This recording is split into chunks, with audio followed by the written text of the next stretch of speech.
Assalamualaikum warahmatullahi wabarakatuh. Perkenalkan, nama saya Mutiara Dita dengan NIM E1112231013. Pada kesempatan kali ini saya akan menyampaikan informasi terkait militer Rusia dalam mata kuliah militer dan politik guna memenuhi nilai ujian akhir semester atau UAS. Baik, langsung saja kita mulai. Berikut videonya. Assalamualaikum warahmatullahi wabarakatuh. Langsung saja kita mulai terkait pembahasan militer dan Rusia. Nah, dalam identitas militer dan Rusia ialah bagian pertama, kita akan membahas terkait sejarah militer Rusia, identitas militer Rusia, baju militer, dan lain-lain. Pertama, sejarah singkatnya. Nah, Angkatan Bersenjata Rusia atau Vooruzhenie Sili Rossiyskoye Federatsi ialah angkatan militer Rusia yang didirikan setelah pembubaran Uni Soviet, tepatnya dibangun pada tahun 1992. Pada tanggal 7 Mei 1992, Presiden Rusia pada saat itu, Boris Yeltsin, menandatangani keputusan Presiden yang menetapkan adanya Kementerian Pertahanan Rusia. Pada saat itu, Boris Yeltsin menempatkan semua pasukan angkatan bersenjata Soviet di wilayah dan di bawah kendali Rusia. Dalam strukturnya, panglima tertinggi dari angkatan bersenjata Rusia adalah Presiden Rusia sendiri. Kemudian kita masuk ke struktur militer Rusia.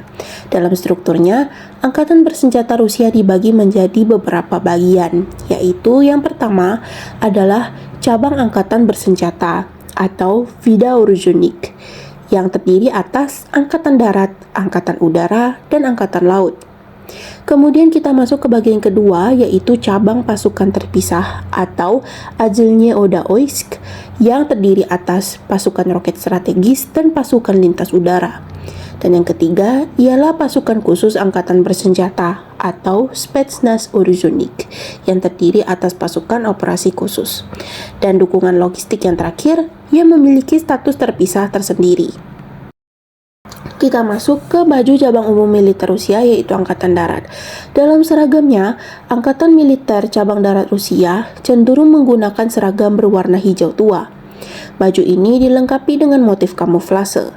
Di sebelahnya, terdapat juga baju dengan motif serupa, namun dengan warna yang lebih terang yang disebut Kalashnikov, yaitu seragam baru milik Angkatan Darat Rusia. Selanjutnya, Angkatan Laut.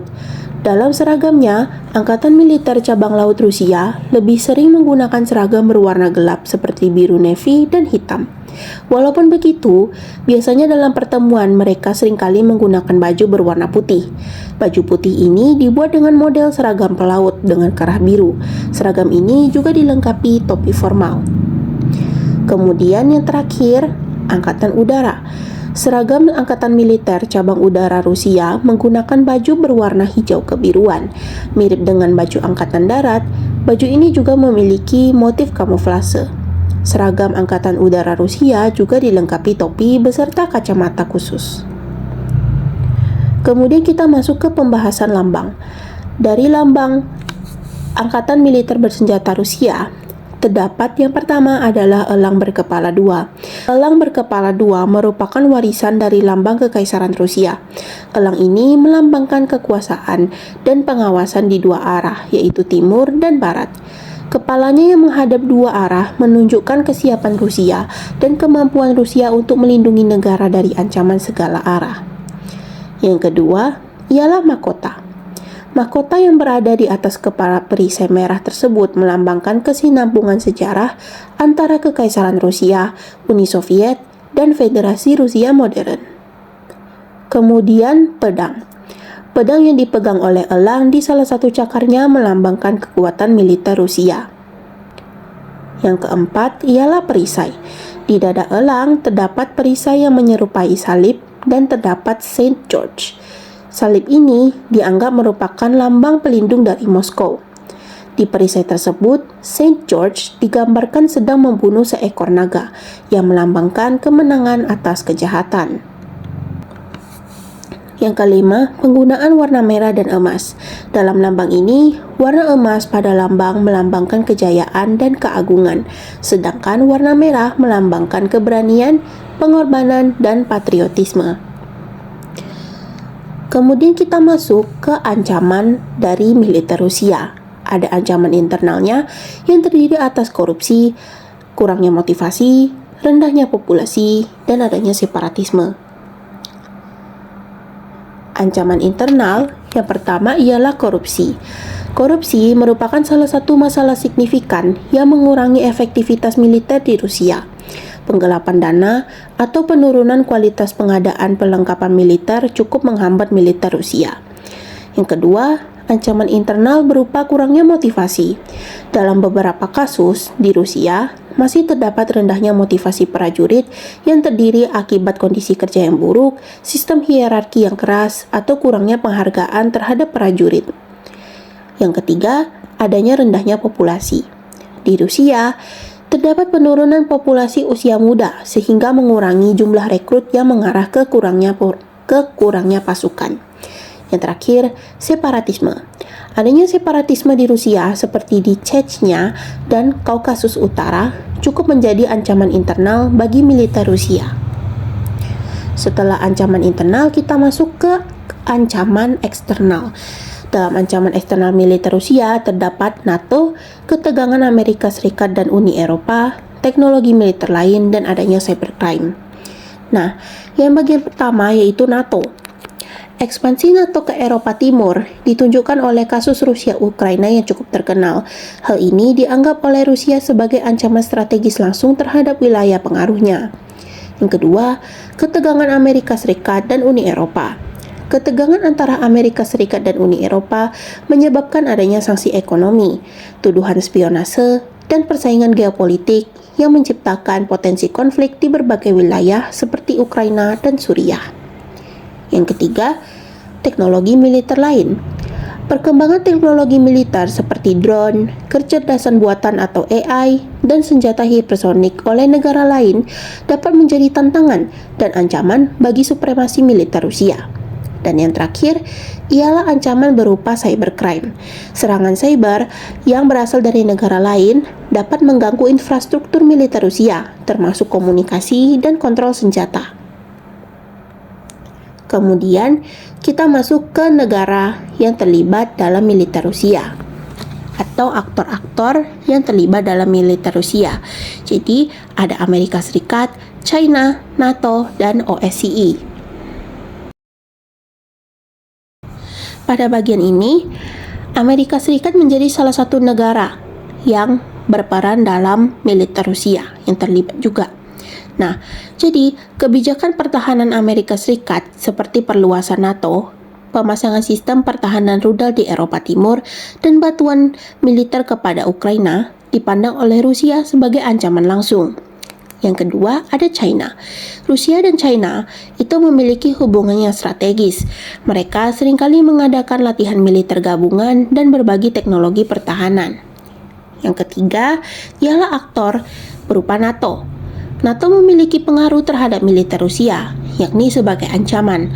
Banyaknya latihan gabungan NATO di Eropa Timur memperbesar potensi ancaman bagi Rusia. Dan yang terakhir adalah OSCE, atau Organization for Security and Cooperation in Europe, yang memainkan peran dalam memantau konflik di Ukraina dan mengawasi pergerakan militer Rusia. Ini dapat memengaruhi posisi internasional Rusia. Bagian terakhir ialah sumber daya militer Rusia. Sumber daya militer Rusia itu terdapat pasukan dan mesin.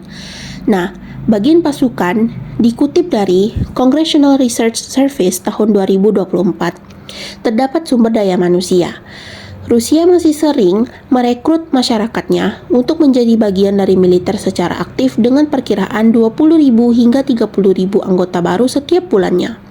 Pada Juli tahun 2024, sebanyak 200.000 warga Rusia menandatangani kontrak militer untuk awal tahun. Dalam hal pasukan, pada September tahun 2024, Presiden Vladimir Putin meningkatkan pasukannya yang saat ini berjumlah 1,5 juta personel yang aktif dalam militer Rusia. Kemudian, bagian mesin. Karena banyaknya kekurangan dari segi personil, pada saat itu Angkatan Bersenjata Ukraina atau Ukraine Armed Forces atau UAF pada saat perang melawan Rusia, banyak menghancurkan barang-barang milik Rusia. Salah satunya adalah mesin tank. Kurangnya mesin dari militer Rusia membuat Rusia dibantu oleh Iran dan Korea Utara. Rusia juga mengimpor sebanyak 70% mesin dan 90% mikroelektronik dari China guna mempertahankan militernya. Hal ini dikutip dari csrreports.gov pada tahun 2024. Nah, berikut adalah kutipan dari csrreports.congress.gov. 70% of the machine tools that Russia is importing are coming from China. 90% of the microelectronics that Russia is importing coming from China. And that's enabled it to sustain its aggression against Ukraine. Kemudian, ada sumber daya lainnya berupa alat udara dan artificial intelligence atau AI. Dikutip dari chathamhouse.org, untuk alat udara ini, sejak sebelum 2021 hingga sekarang, Rusia sering menggunakan drone seperti Elleron 3, Orlan 10, dan Forpos untuk melindungi militer dan memperoleh data secara langsung. Kemudian ada AI atau Artificial Intelligence. Nah, sejak tahun 2018 hingga 2024, Rusia seringkali menggunakan AI sebagai alat dalam militernya.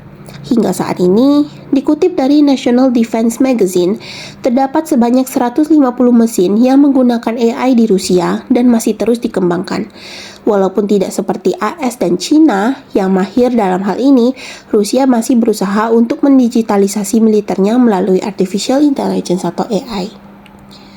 Nah, berikut adalah tabel dari drone yang digunakan oleh Rusia, dikutip dari jurnal AI and Autonomy in Russia oleh edmonds.j.pendet.s et al. Nah, dalam tabel ini terdapat beberapa nama drone yang telah disebutkan seperti Elleron 3, Orlan 10, dan Forpos. Beserta ada fungsinya juga, dan ada jangkauan yang bisa dijangkau oleh drone ini, serta ada pabrik yang menghasilkan drone ini.